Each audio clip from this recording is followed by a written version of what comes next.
The Lord be with you. And with your spirit. A reading from the Holy Gospel according to Matthew. Glory to you, O Lord.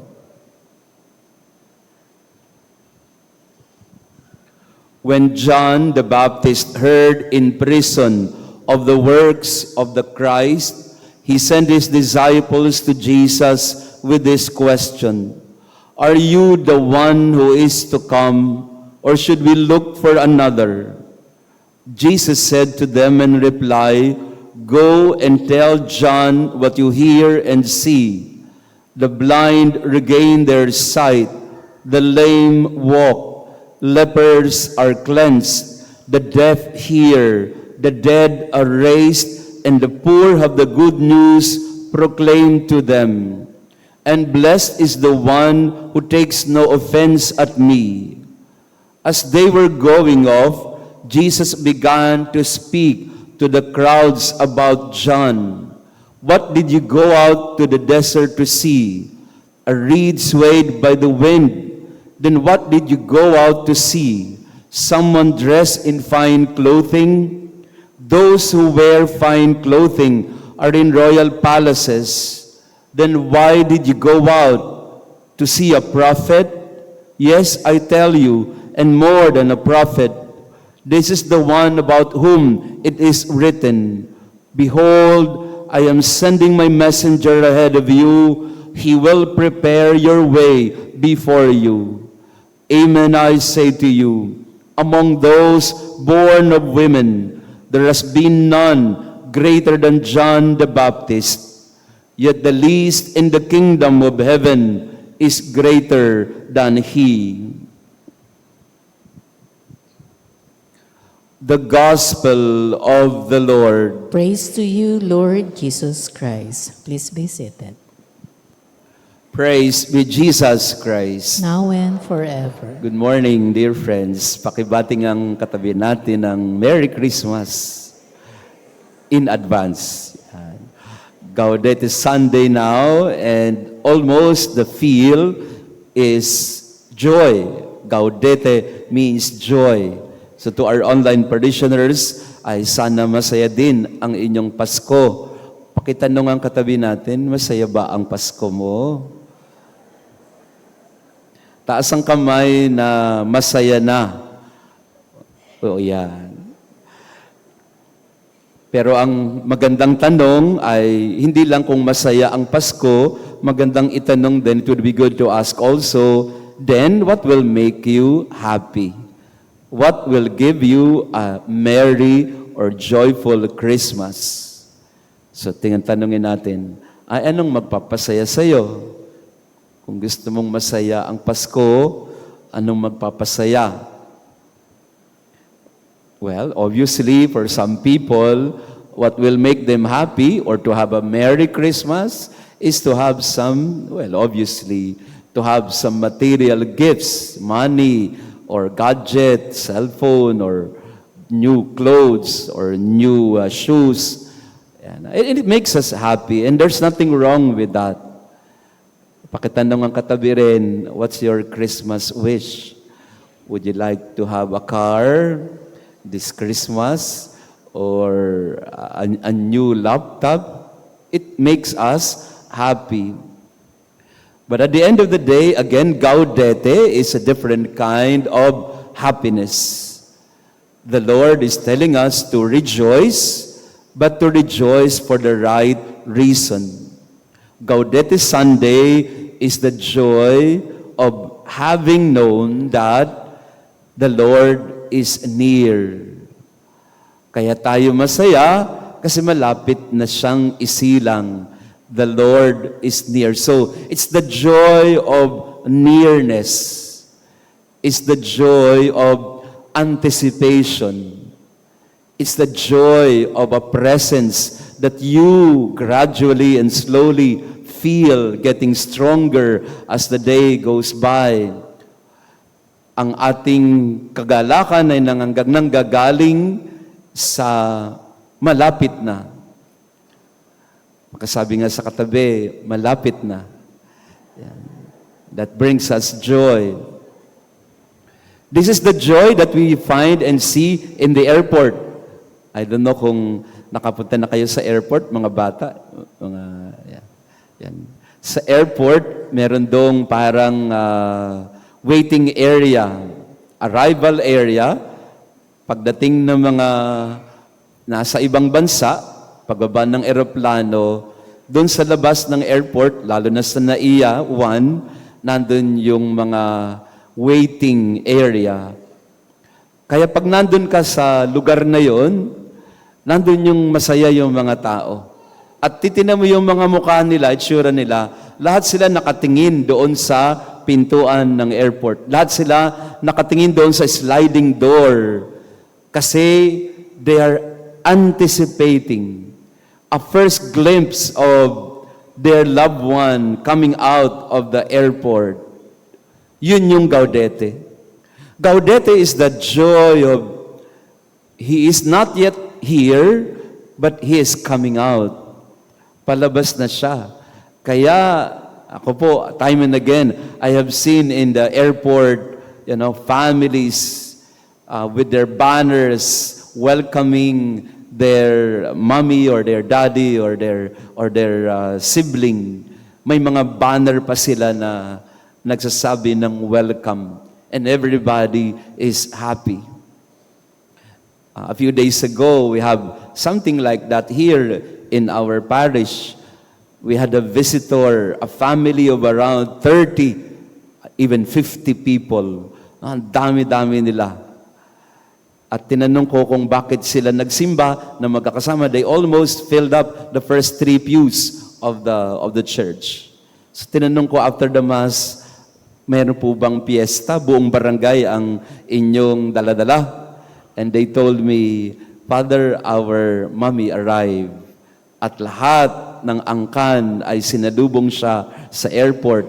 At dahil pupunta pa kami ng probinsya, dumaan muna kami dito sa Santa Maria Goretti before going to the province. Sinalubong lang namin si Mami. Yan. Ang dami nilang sumalubong. That's Advent. Advent is the feeling that the Lord is near, that His nearness grows in us, that even if we are not yet fulfilled in all that we ask for, hindi pa nagaganap o nabibigay o natutupad ang mga hinihingi at mga pinapangarap, pero nararamdaman mo, andyan na, malapit na. Yan ang pakiramdam ngayon. Again, I'd like to go back to that experience kasi marami pong nagpapadasal na ulit sa akin. Yan ang nararamdaman ngayon ng mga bar examinees na ngayong January lalabas na yung kanilang result ng bar exam. Nandun yung kanilang anxiety, pero nandun na rin yung joy and excitement. Ito rin yung pakiramdam ng madidischarge na sa ospital. No, sinabi sa iyo ni Doc, pwede ka nang lumabas, ha? At tatandaan mo, ganito gagawin mo. So by tomorrow po, pwede na kayong ma-discharge. Yan ang pakiramdam ng Gaudete. Yan ang pakiramdam ng kagalakan na uuwi na ako. Ayoko na dito sa ospital. Yan din ang pakiramdam ng isang nakakulong sa city jail at kinausap siya ng kanyang abogado, Ma'am, Sir, okay na tayo. Nakakuha na tayo ng magandang resulta. Acquitted ka na. Walang sala ka. Napatunayan ng korte na wala kang sala. Lalaya ka na bukas. Yan yung Gaudete. Yung hindi mo alam saan ilalagay ang kagalakan mo kasi malapit na. Wala pa, may bukas pa, pero nandyan na. You know deep in your heart that it is so near. It is so far, and yet it is so near. So we look into our experience, tingnan natin yung anong karanasan natin ng Gaudete. Anong karanasan natin ng kagalakang hindi pa nagaganap o natutupad ang hinihingi o pinapangarap, pero naniniwala ka, you really believe in your heart that it is near. Kuha na yan. Sa'yo na yan. Anong karanasan natin nito? Maraming beses, hindi natin maipaliwanag, bakit ka ba masaya?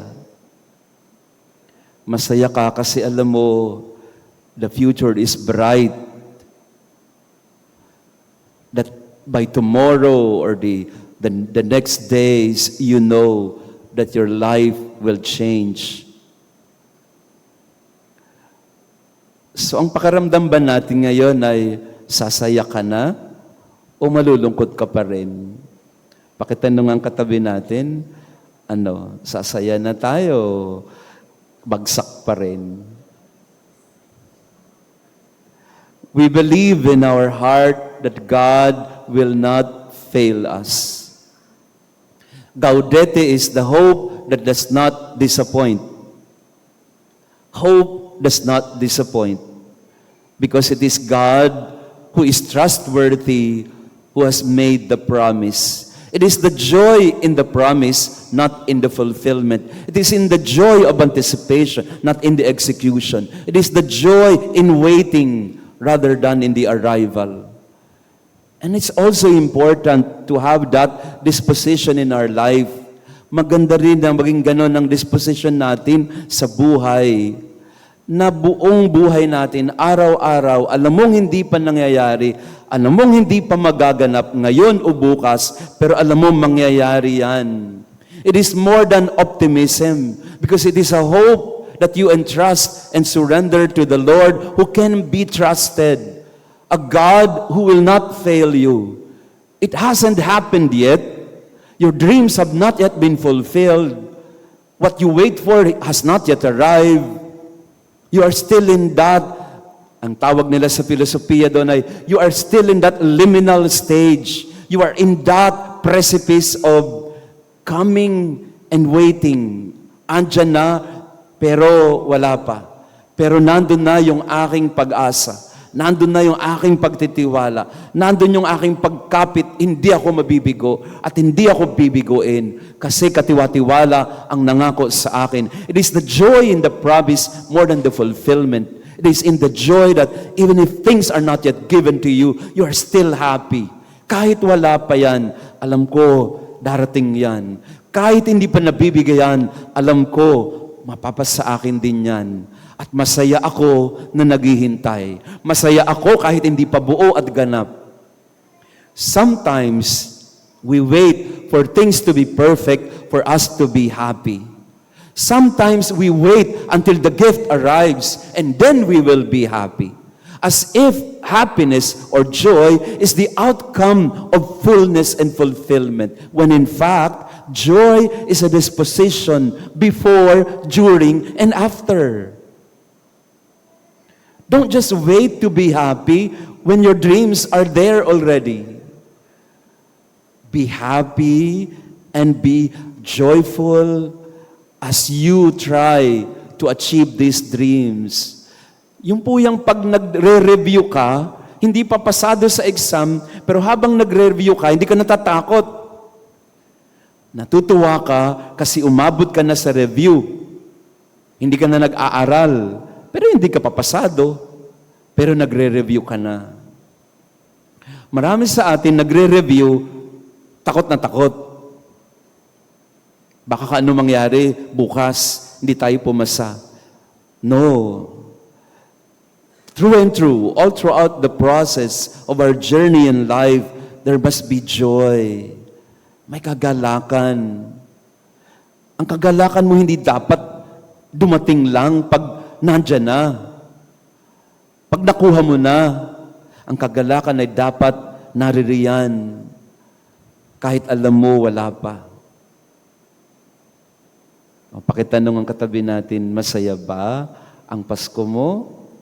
Ay, dapat. Dapat. Kasi hindi naman yan sa kung ano ang mangyayari bukas. Kung anong meron ngayon o kahit wala pa, masaya na rin ako. Yan yung kagalakan ng isang nanliligaw. Hindi pa siya sinasagot, pero alam niya malapit na siyang sagutin. Nagpaparamdam na Sumalay mo ngayong Pasko, sasagutin ka na. Who knows? Yan yung kagalakan na hindi pa ganap, pero nariyan na. Nararamdaman mo na at umaasa ka. The Lord is near. The Lord has come. Praise be Jesus Christ. Now and forever. The Lord be with you, And with your spirit. and may our loving God bless you, the Father, the Son, and the Holy Spirit. Amen. Our Mass has been offered. Go in peace and live in anticipation of the birth of Jesus. Thanks be to God.